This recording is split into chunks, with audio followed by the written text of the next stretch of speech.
বিজ্ঞানী Rutherford alpha কণা বিস্ফোরণ পরীক্ষার পর্যবেক্ষণের উপর ভিত্তি করে উনি একটি মডেল দেন, যা রাদারফোর্ডের পরমাণু মডেল নামে পরিচিত। এই রাদারফোর্ডের পরমাণু মডেলকে সোলার সিস্টেম বা সৌর মডেলও বলা হয়, কারণ উনি সৌরজগতের সাথে তুলনা করে এই মডেলটি দিয়েছিলেন। আবার একে নিউক্লিয়ার মডেলও বলা হয়, কারণ উনি প্রথম নিউক্লিয়ার শব্দটা নিয়ে এসেছিলেন, যে প্রোটন আর নিউট্রন একটা কেন্দ্রে থাকে, এই কেন্দ্রের নাম উনি দিয়েছিলেন নিউক্লিয়াস, তাই একে নিউক্লিয়ার মডেলও বলা হয়। 1911 সালে আলফা কণার বিস্ফোরণ পরীক্ষার পর্যবেক্ষণ এবং সিদ্ধান্তের উপর ভিত্তি করে উনি এই মডেলটি দেন। এই মডেলের যে মূল প্রস্তাবনা আমি পয়েন্ট আকারে বলতেছি। 1 নম্বর পয়েন্ট, পরমাণুর দুটি অংশ, একটি হলো নিউক্লিয়াস, আরেকটা হচ্ছে নিউক্লিয়াসের বাইরের অংশ। পরমাণুর ব্যাস নিউক্লিয়াসের ব্যাসের তুলনায়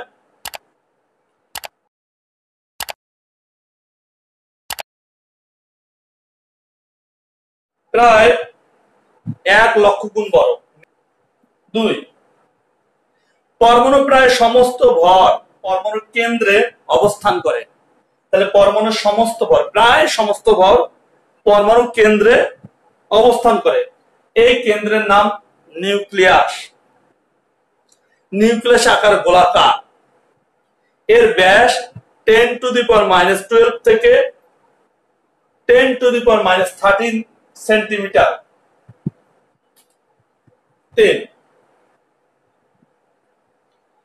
ভারী ধনাত্মক আধানযুক্ত কণা প্রোটন পরমাণু কেন্দ্রে অবস্থান করে।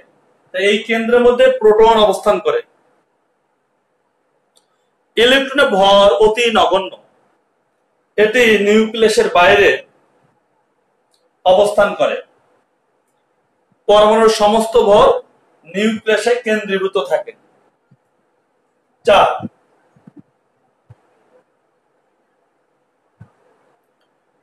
পরমাণু আধান নিরপেক্ষ। পরমাণুতে ধনাত্মক আধানযুক্ত প্রোটনের সংখ্যা এবং ঋণাত্মক আধানযুক্ত ইলেকট্রনের সংখ্যা সমান, অর্থাৎ নিউক্লিয়াসে যতটি প্রোটন আছে ঠিক বাইরের কক্ষপথে ততটি ইলেকট্রন আছে। এই কারণে পরমাণু আধান নিরপেক্ষ। 5, নিউক্লিয়াসের বাইরে ইলেকট্রনগুলো অবস্থান করতেছে। সূর্যকে কেন্দ্র করে যেমন গ্রহগুলো ঘোরে, তদ্রূপ নিউক্লিয়াসকে কেন্দ্র করে ইলেকট্রনগুলো সমদ্রুতিতে আবর্তন করে। সূর্যকে কেন্দ্র করে যেমন গ্রহগুলো ঘুরতেছে, ঠিক নিউক্লিয়াসকে কেন্দ্র করে ইলেকট্রনগুলো ঘুরতেছে, সমদ্রুতিতে ঘুরতেছে। 6, ইলেকট্রনের উপর সবসময় দুটি বল কার্যকরী থাকে, একটা কেন্দ্র বিমুখী বল আর একটা আছে কেন্দ্রমুখী বল। বলেছে নিউক্লিয়াস ধনাত্মক আধানযুক্ত প্রোটন আর নিউক্লিয়াসের বাইরে যে ঋণাত্মক আধানযুক্ত ইলেকট্রন, এদের মধ্যে যে স্থির তড়িৎ আকর্ষণ বল কাজ করে। স্থির তড়িৎ আকর্ষণ বল, ইলেকট্রন আর প্রোটন, এদের মধ্যে যে স্থির তড়িৎ আকর্ষণ বল কাজ করে, একে বলা হয় কেন্দ্রমুখী বল। আর এই ইলেকট্রনগুলো নিউক্লিয়াসকে কেন্দ্র করে কক্ষপথে যে ঘূর্ণন সমদ্রুতিতে যে ঘুরতেছে, এইখানে যে বলটা কাজ করতেছে সেটা বলা হয় কেন্দ্র বিমুখী বল। ইলেকট্রনের ঘূর্ণনের সময় কেন্দ্রমুখী বল আর কেন্দ্র বিমুখী বল সমান এবং বিপরীত মুখী। কেন্দ্রমুখী বল এই দিকে, ঠিক তার বিপরীত দিকে কেন্দ্র বিমুখী বল, দুটা সমান আবার বিপরীতমুখী। ফলে ঠিক এই পয়েন্টে লব্ধি বল হয়ে যাবে 0। অর্থাৎ কেন্দ্রমুখী বল আর কেন্দ্র বিমুখী বল দুটো যদি সমান হয় আর কি বিপরীতমুখী হয়, তাহলে এখানে লব্ধি বল কি হবে? উভয় বলের কারণে লব্ধি বল, ইলেকট্রনের উপর লব্ধি বল বা কার্যকর বল হয়ে যাবে শূন্য। এই কারণে ইলেকট্রনটি নিউক্লিয়াসও আসে না এবং নিউক্লিয়াস আবার কক্ষপথ থেকে দূরেও চলে যায় না, সর্বদা নিউক্লিয়াসকে কেন্দ্র করে সমদূরত্বে ঘুরতে থাকে। এরপরে সীমাবদ্ধতা। রাদারফোর্ডের পরমাণু মডেলের কি কি সীমাবদ্ধতা আছে? রাদারফোর্ডের পরমাণু মডেল সৌরজগতের সাথে তুলনা করে করা হয়েছে। একে সোলার সিস্টেম মডেল বা সৌর মডেল বলে। একে নিউক্লিয়ার মডেলও বলা হয়, কারণ প্রথম নিউক্লিয়ার শব্দটা উনি দিয়েছিলেন, তাই একে নিউক্লিয়ার মডেলও বলা হয়। এই মডেলের প্রথমের দিকে অনেক সফলতা থাকলো, এর অনেক সীমাবদ্ধতাও আছে। প্রথম সীমাবদ্ধতা, রাদারফোর্ডের পরমাণু মডেল সাধারণ বলবিদ্যার উপর প্রতিষ্ঠিত।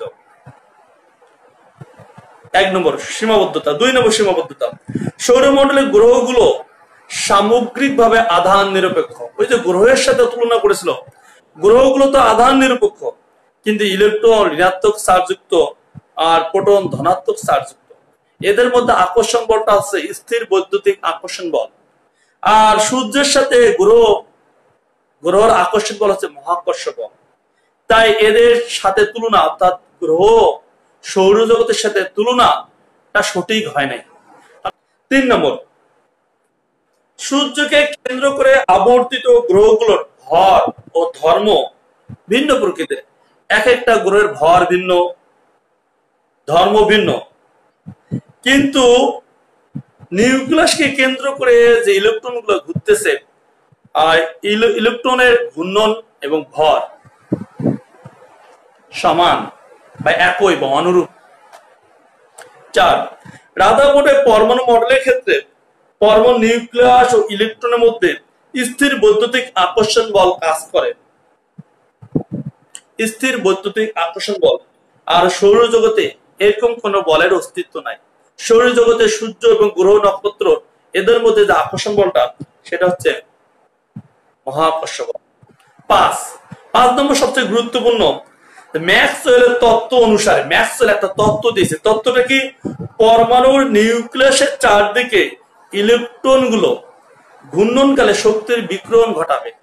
যে একটা বস্তু যদি গতিশীল থাকে তাহলে তো তার শক্তি শেষ হয়ে যাবে, কারণ কোন চার্জযুক্ত বস্তু বা কণা কোন বৃত্তাকার পথে ঘুরলে তা ক্রমাগত শক্তি বিকিরণ করবে।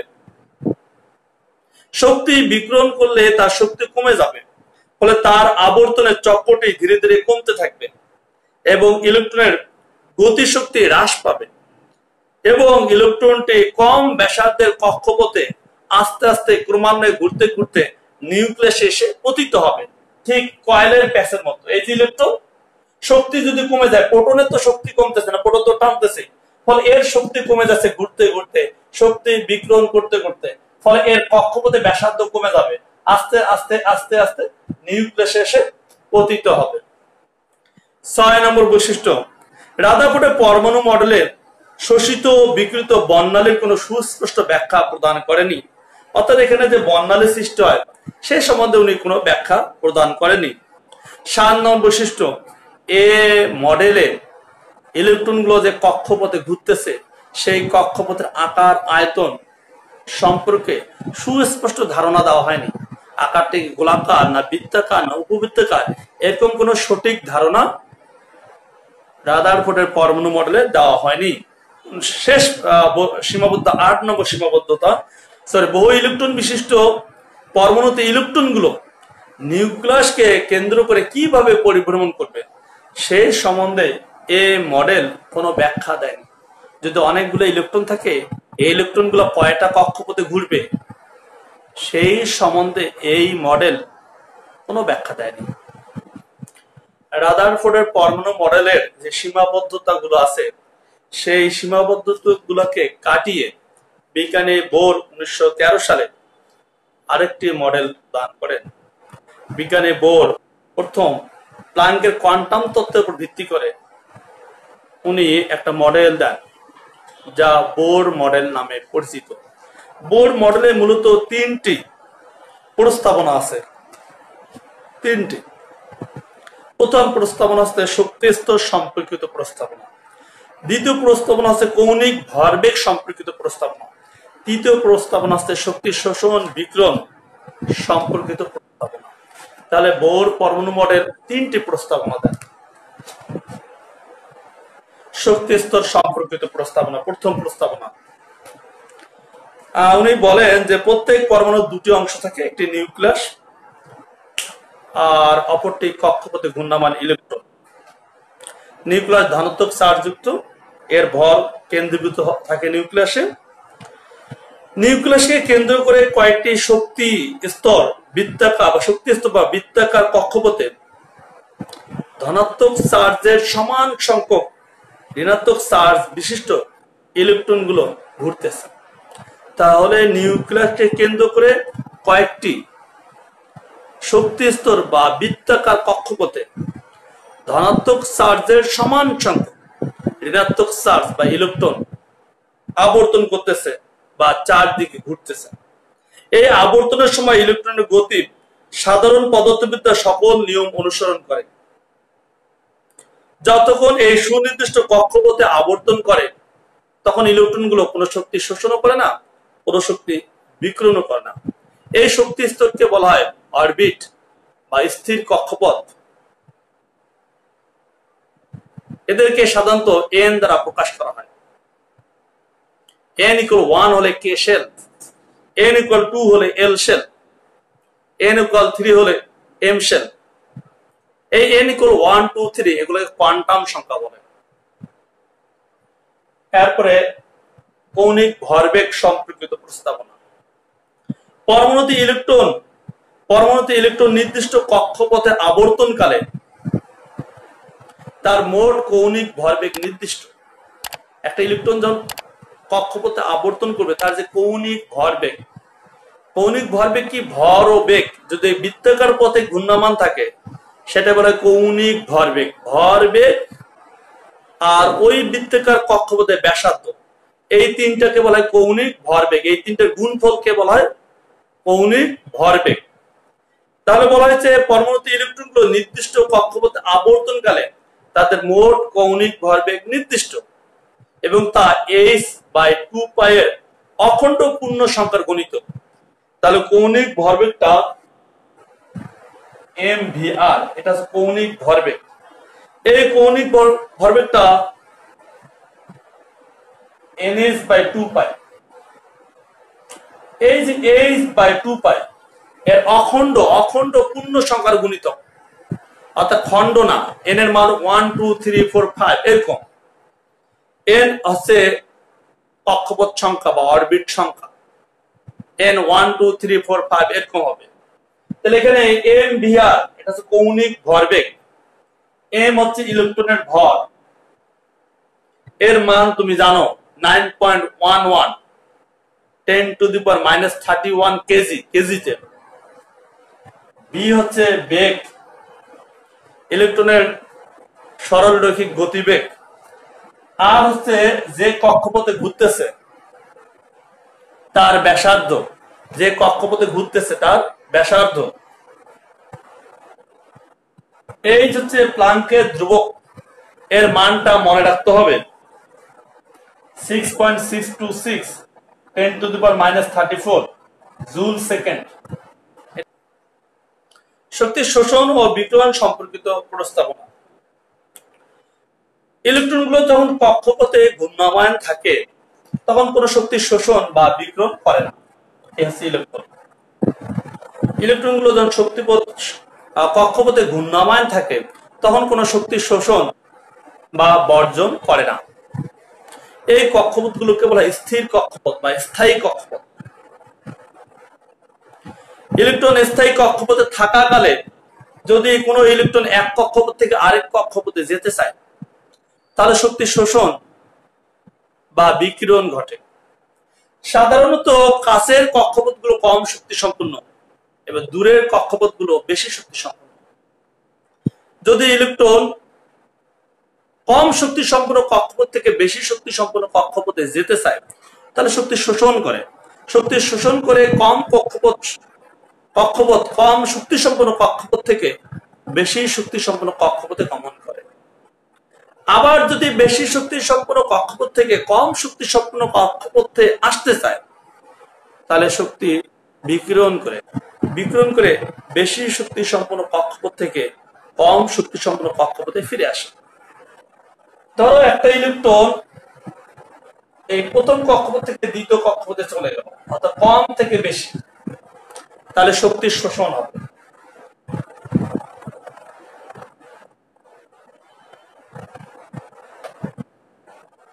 আর যদি একটা ইলেকট্রন ধরো দ্বিতীয় কক্ষপথ থেকে প্রথম কক্ষপথে আসে, তাহলে শক্তির বিকিরণ হবে।